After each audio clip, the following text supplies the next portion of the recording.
Počúvate 7. diel podcastu ThinkApple.sk.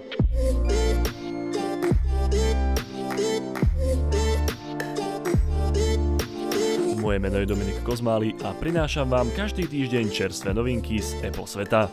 Vítajte pri 7. vydaní, v ktorom sa snáď už konečne dočkáme príchodu Apple Pay, pozrieme sa, ako môžeme vysúdiť $1 miliardu od Apple, prekrieme monokle make-upom a zistíme, ako odomknúť iPad po 48 rokoch.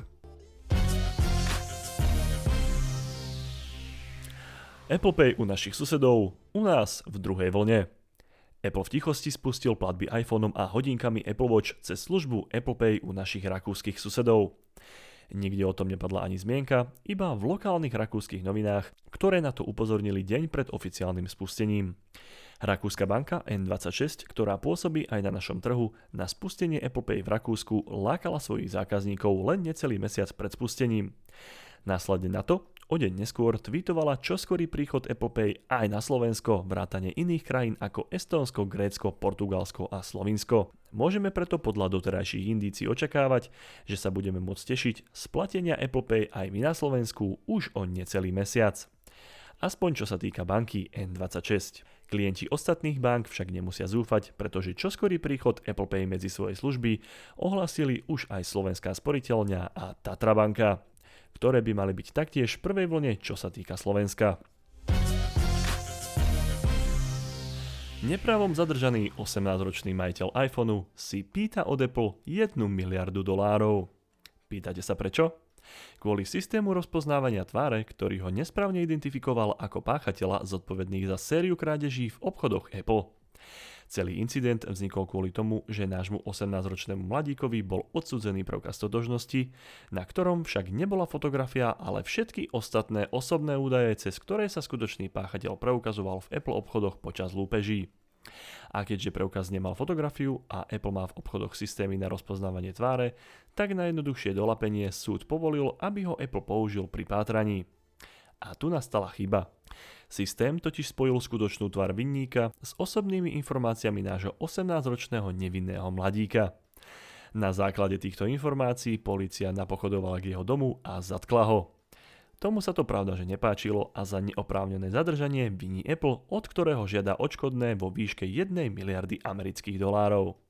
Celý prípad sa nakoniec podarilo vyriešiť až živému detektívovi, ktorý si dané záznamy prezrel a porovnával so skutočnou podobou odsúdeného mladíka, pričom usúdil, že skutočný páchateľ naozaj nevyzerá ako ten, ktorého zadržali. Mladíka preto prepustili a ten si teraz možno prilepší o necelých €900 miliónov.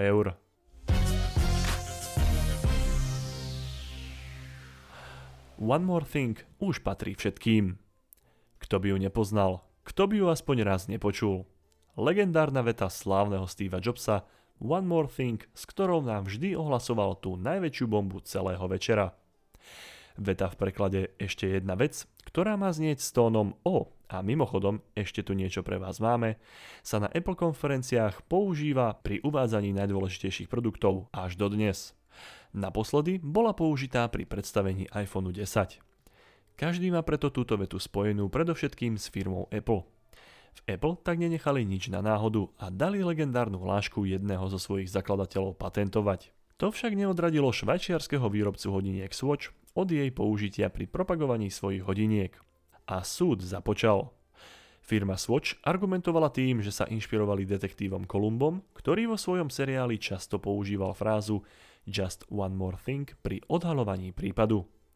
Súd po zvážení týchto argumentov, o ktorých autenticite by sa dalo diskutovať, rozhodol, že Swatch má právo používať túto frázu pri propagovaní i prezentácii svojich výrobkov. Zdôvodnenie rozsudku znelo, že oponent Apple túto vetu používa iba raz pri predstavovaní nového produktu alebo služby a potom už nikdy k danému produktu alebo službe. Nepravidelné a dočasné použitie nemá charakter označovania ochrannej známky. Znie doslovné citovanie súdu. Taktiež ako aj to, že dané slová nesú iba obyčajný význam toho, že rečník chce ešte niečo ďalšie povedať. Ani patent teda Apple nepomohol, aby ochránil ikonické slová, ktoré však už navždy budú patriť Steveovi pri jeho prezentačných kreáciách, z ktorých, ako je zjavné nielen na tomto prípade, ešte dnes berú inšpiráciu mnohí rečníci a prezentátori. Apple sa rozhodol, že monokel na novom iPhone zakrie make-upom. Spomínate si ešte na monokel zo štvorcového fotoaparátu v novom iPhone, o ktorom sme si hovorili v 4. dieli podcastu? Ide o trojicu fotoaparátov v neštandardnom štvorcovom, respektíve trojuholníkovom rozložení a spolu s LED bleskom v pravom hornom rohu tvoria nepekný veľký vystúpený štvorec v ľavom hornom rohu zadnej strany pripravovaného nového iPhoneu. Tento štvorec pôsobí na vzhľadnom tenkom zariadení ako päsť na oko, z toho aj pomenovanie monokel. Tretí pridaný fotoaparát má byť ultraširokouhlý, vďaka čomu sa vám toho do záberu vôjde viac a nemusíte ísť ďalej od spomínaného objektu. Apple si však zjavne všimol reakcii internetu na uniknuté dizajny pripravovaného iPhoneu s jeho veľkým monoklovým fotoaparátom. Tak sa rozhodol, že ho opticky zmenší akýmsi make-upom. Ide o špeciálny nátier, ktorý má decentne prekryť šošovky, aby nepôsobili tak zvláštne a nesymetricky. Túto kozmetickú úpravu majú dostať nástupcovia iPhoneu XS ako aj XS Max. A iPhone XR dostane o jednu kameru navyše. Kto vymyslel tieto krkolomné mená, by si zaslúžil zhorieť v pekle. Keď ide o zdravie, giganti spájajú sily. Keď sa vám z akéhokoľvek dôvodu nepáči vstavaná aplikácia Apple Health, ktorá monitoruje vaše zdravie, ponovom môžete siahnuť aj po prepracovanej aplikácii od Google na monitorovanie zdravia Google Fit. Od minulého týždňa je oficiálne dostupná v App Store a odkaz na jej stiahnutie nájdete už tradične v popise podcastu. Najlepšie na nej je, že sa dokáže vo svete aplikácií monitorujúcich zdravotný stav používateľa správať ako univerzálny zásuvkový adaptér, ktorý si so sebou nosíte na dovolenky do iných krajín. Môžete ju totiž prepojiť s takmer všetkými známymi aplikáciami a službami na zdravie od tretích strán. Viete si v nej tak zjednocovať údaje z Apple Health, Nike Run Club, Headspace či Sleep Cycle. Nemusíte už tak otvárať 1000 aplikácií na rôzne športové alebo odpočinkové aktivity, pretože všetky dôležité údaje uvidíte pekne pod jednou strechou a v jednej aplikácii. Z novej funkcionality prepojenia Google Fit tak budú môcť profitovať nielen používatelia, ale aj vývojári aplikácií tretích strán. Pekný krok Google. Tim Cook odkazuje, ste závisláci. Šéf Apple Tim Cook sa vyjadril na konferencii Time 100, že vždy keď zdvihneme náš iPhone, presúva sa naša pozornosť od čohokoľvek, čo sme robili, na telefón. Ďalej nám odkázal, že ak sa pozeráme častejšie do nášho telefónu ako ľuďom do očí, niečo robíme zle. V prenesenom význame ľudí dívajúcich sa neustále do svojho iPhoneu označil za závislákov. A vyjadril sa, že cieľom Apple nikdy nebolo maximalizovať čas, ktorý ľudia s iPhonemi trávia a prikovať ich k ním prostredníctvom notifikácií. Či už je to pravda, alebo plánovaný čin, sa už nedozvieme, ale jedno vieme povedať s istotou. Stalo sa to. Tým tvrdí, že na vine sú notifikácie, ktoré človeka neustále upozorňujú na niečo, čo ani nepotrebuje vedieť a robia z neho potom reakčného tvora, ktorý je ako mačka sledujúca laserové svetielko na stene.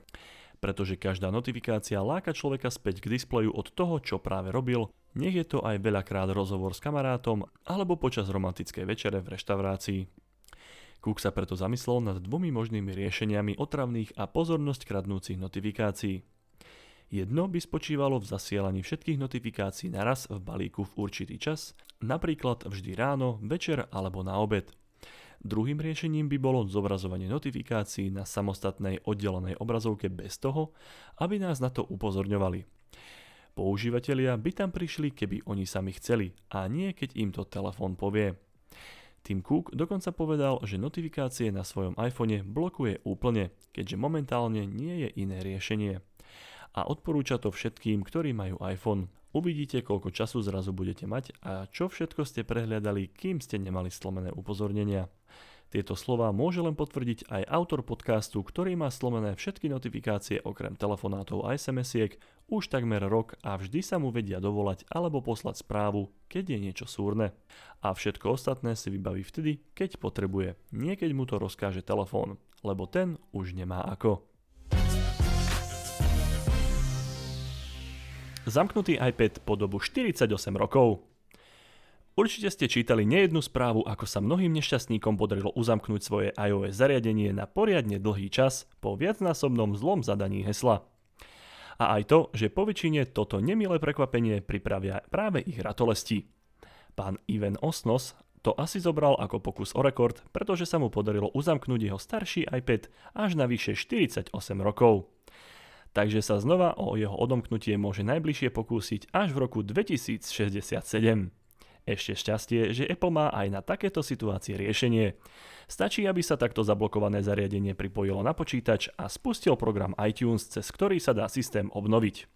A pokiaľ má používateľ na iTunes vytvorenú aj zálohu, môže sa prostredníctvom nej dostať aj k dátam z takto zablokovaného zariadenia. I pre takéto prípady preto platí staré známe zálohovať. Pretože nikdy neviete, kedy vám vaše zariadenie ukradnú, stratíte ho, nedopatrením zničíte, alebo sa vám ho podarí uzamknúť na vyše 48 rokov. A na záver ešte rýchle správy. Apple Watch toho vydržia naozaj veľa. K majiteľovi sa vrátili po 6 mesiacoch z dna mora. Surferovi Robertovi Bindnerovi sa počas surfovania zošmykli hodinky Apple Watch z ruky a padali nenávratne ku dnu. Na ich lokalizovanie použil funkciu Find My iPhone a aktivoval na nich na diaľku aj Lost Mode, ktorý zobrazuje kontaktné údaje majiteľa nálezcovi. A čuduj sa svete, hodinky sa mu vrátili. Po 6 mesiacoch mu zavolal chlapík, ktorý od neho chcel, aby mu ich popísal, aby si overil, či ide o ich skutočného majiteľa. Po vrátení nastalo neuveriteľné zistenie, že hodinky boli stále funkčné a okrem malých známok opotrebovania, vybitej batérie a oroseného displeja im v podstate nič nebolo. Tento heroický výkon majú na svedomí pravdepodobne hodinky Apple Watch 2 alebo novšie, pretože práve oni majú deklarovanú odolnosť voči ponoreniu, avšak maximálne pol hodinu, a to do sladkej vody. iPad s podporou externých myší. Najnovšia verzia operačného systému iOS 13 by mala priniesť podporu pre externé bezdrôtové myši. Prepojenie bude prebiehať pravdepodobne prostredníctvom USB-C portu, ktorý sa nachádza na iPadoch Pro. Novinky sa dočkáme už v júni tohto roka, pri predstavení novej iOS 13. iOS 13 tiež príde s novými animoji. Pôjde o chobotničku, myš, kravu a klasického smajlíka. A iOS do tretice, tentokrát však spojení s novým macOS. Apple už dlhšiu dobu pracuje na projekte Marcipán, ktorý má za úlohu zjednocovanie aplikácií iOS pre macOS, aby sa dali aplikácie, na ktoré sme zvyknutí z prostredia iOS, používať aj v prostredí operačného systému macOS na počítačoch od Apple. Na začiatok prídu tie najpoužívanejšie a neskôr sa k ním pridajú aj ďalšie. A to je na tentokrát všetko. Podcast portálu ThinkApple.sk vychádza každý týždeň a prihlásiť sa na jeho odoberanie môžete vo svojej podcastovej aplikácii Apple Podcasty, Google Podcasty alebo Spotify. Všetky diely, ako aj ďalšie správy zo sveta Apple nájdete na adrese thinkapple.sk. Ak sa vám podcast páči, môžete nás ohodnotiť napríklad 5 hviezdičkami na iTunes alebo vo svojej obľúbenej podcastovej aplikácii. Ak nám chcete poslať pripomienku alebo nápad na vylepšenie, môžete nám napísať na Facebooku thinkapple.sk, kde si radi prečítame vašu spätnú väzbu alebo nápady. A ak sa vám podcast naozaj páči, tak o ňom povedzte niekomu, kto ho ešte nepočúva. Pomáha nám to rásť. Moje meno je Dominik Kozmály a ďakujem vám za počúvanie.